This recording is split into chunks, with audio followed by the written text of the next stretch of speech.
Well, welcome back, everyone.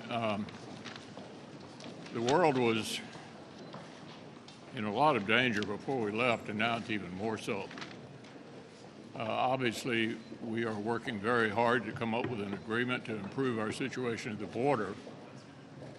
But it's also important to remember the world is literally at war. And I decided to just go over each of them in case anybody has forgotten. Not only did we have 300,000 people crossing the border in December alone, we've got wars that we all are familiar with in the Middle East and in Europe. Iran's proxies in Gaza, Lebanon, and Yemen attacking Israel. The Houthis actually attacking us directly, in addition to shutting down where they can commerce in the Red Sea. Iranian proxies attacking us, our soldiers, in Iraq and in Syria. Russia stepping up missile attacks in Ukraine while we were gone. And China, of course, watching all of this, concerned about next year's election in Taiwan. So make no mistake about it. This is the most serious international situation we have faced since the Berlin Wall came down. We need to pass a supplemental.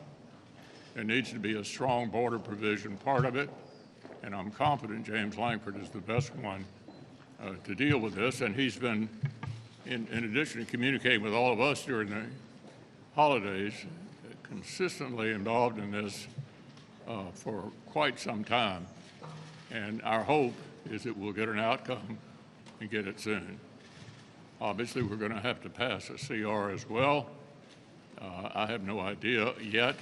It'll be up to the Speaker and the Majority Leader to determine the length of the CR.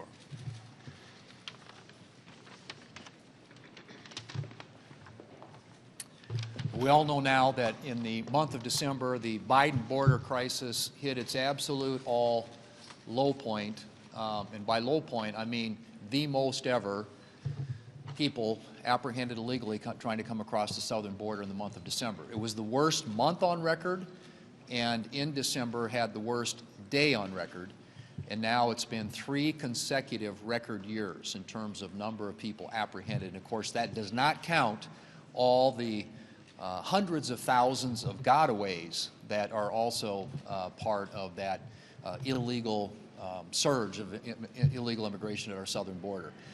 As you know, we've had a lot of discussions around this for some time. We, back in November, had Senators Lankford, Cotton, and Tillis put forward a set of policy proposals to deal with the southern border. It honestly wasn't until until just recently, actually, December, that Democrats realized that we were serious and were willing to sit down and talk about it. But I don't think the American people have any confidence that the Democrats are going to be able to solve this. It's clear President Biden has the legal authority today. He could enforce our law at the southern border. He's chosen, in his administration, opted not to do it. And we have, as I said, a record number of people. In fact, if 300,000 in the month of December is pretty much equivalent to the 2017 entire year. There were about 300,000 in the entire year in 2017. We had that just in the month of December. And of course, we all know that represents not just people who are coming here for a better life, but people who figured out that the southern border is a portal to get into the United States, including record numbers of people on the terrorist watch list, convicted criminals, gang members, and clearly, obviously, a lot of cartels who are trying to use our southern border as a way to get drugs and human trafficking and weapons into this country. So it's got to be dealt with. It's got to be dealt with now, and it's got to be dealt with in the context of the national security package that is under consideration here in the Congress. So my hope would be that the Democrats will come to the conclusion that the only way you solve this problem is with serious, meaningful policy changes that reduce the flow and regain operational control of the southern border. Absent that, there is not going to be a package that passes here. So Senator Lankford is on the lead on this, as the leader pointed out, doing a great job, and our members stand united behind him in getting strong, meaningful, serious policy reforms that will get the southern border under control.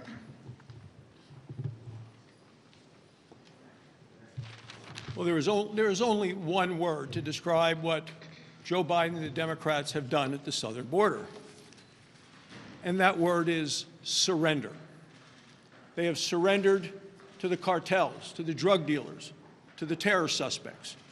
And this picture was from 3 weeks ago. The spigot is still wide open. All you need to do is turn on the evening news and you'll see people continuing to flood across the border. Families, communities, not safe, not secure because of this surrender.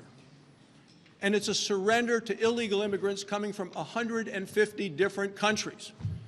300,000 in the last month alone. Record-shattering numbers. Daily records, weekly records, monthly records, and a record for the entire year. But it's really no surprise when you think what they are being offered to come here illegally. Free entry, free plane flights, free hotel rooms. Well, maybe free to them, but the American taxpayers are paying for it, and the American taxpayers are fed up. Communities all across the country are being overwhelmed and overrun. And these illegal immigrants coming are bringing the fentanyl that is killing hundreds of Americans every single day. Democrats won't lift a finger to help. No. They want to just wave them all through. But Republicans want to stop them in their tracks and send them back. The way to do that is we have to stop the incentives, which continue to act like a magnet, bringing people here, and allow the Border Patrol to do their job, which is to enforce the law, to secure the border, and to keep the homeland safe.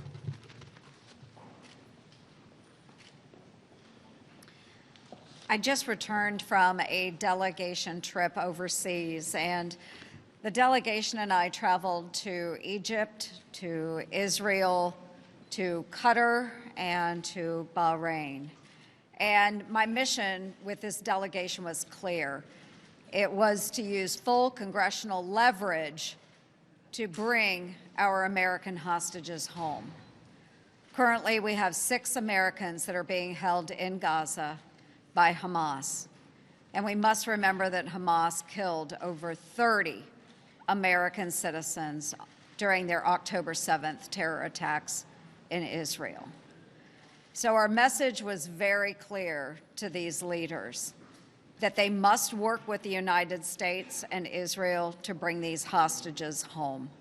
We were able to visit Kibbutz Nir Oz, which was a kibbutz that I had visited in 2014, and it was a stark contrast from the first time I visited. A tranquil community filled with peace activists now is a barren wasteland with burned out homes and the remnants of shards of glass, doors blown in by grenades and by RPGs.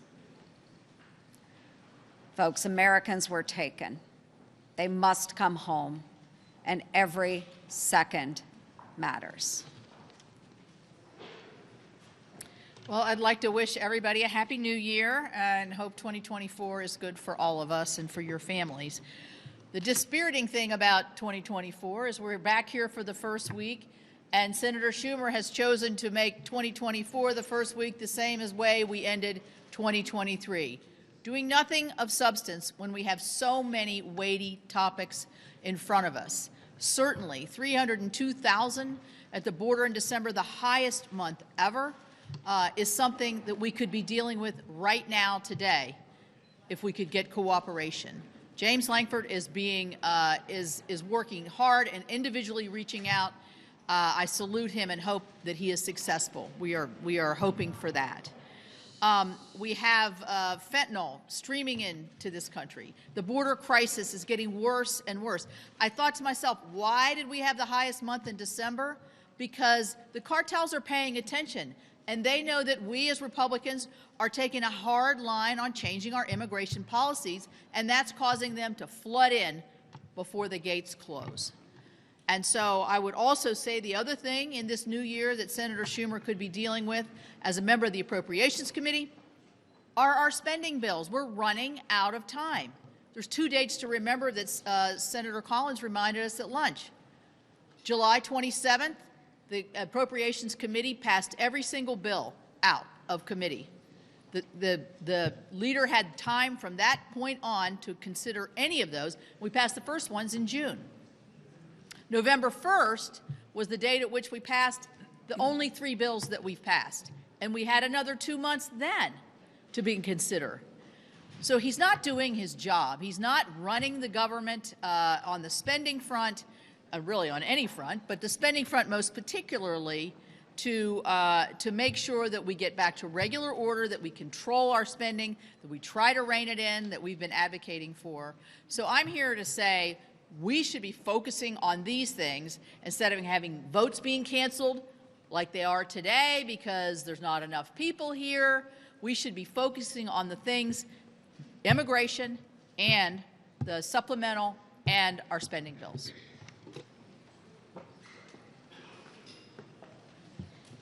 In October, I took a trip to the southern border in McAllen, Texas, down to the Ursula Processing Center. And I was told by Border Patrol agents there were 3 Syrian men that had been apprehended the night before. They were there at the Ursula Processing Center.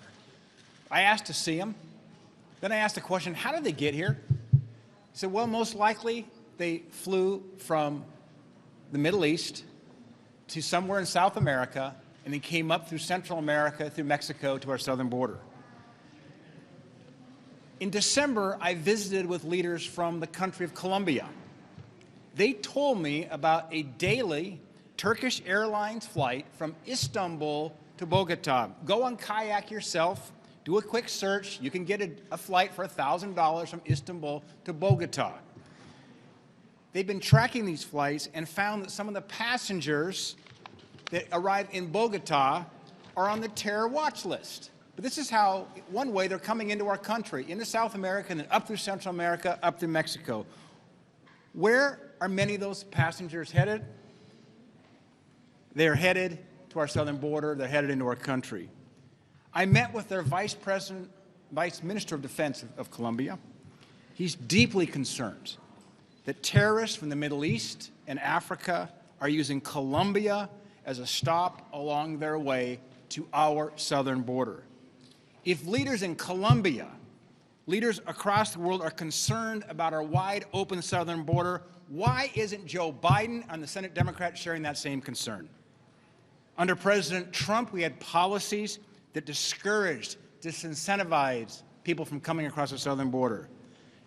President Biden and Senate Democrats have done nothing to fix this. They're complicit. They've only made it worse.